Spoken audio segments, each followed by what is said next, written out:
Hi guys! ఈజీగా ఉసిరికాయ పచ్చడి ఎలా చేసుకోవాలో చూసేద్దాం.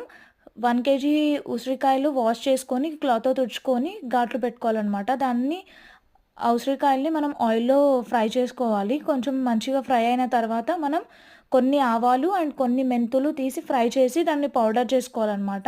దాని తర్వాత 250 గ్రామ్స్ కారం, 150 గ్రామ్స్ ఉప్పు అండ్ మేతి ఆవాల పౌడర్, కొన్ని వెల్లుల్లిపాయలు వేసి మిక్స్ చేసుకోవాలి. మిక్స్ చేసిన దాంట్లో మనం ఫ్రై చేసుకున్న ఉసిరికాయలు వేసుకోవాలనమాట.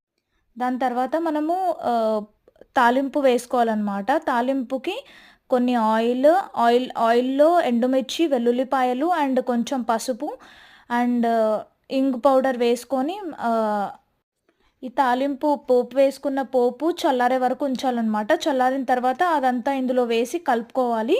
మంచిగా కలుపుకున్న తర్వాత లాస్ట్‌కి ఒక 2 నిమ్మకాయలు పిండుకోవాలనమాట. చాలా టేస్టీగా ఉంటుంది. ట్రై చేయండి గైస్. బాయ్. Thank you.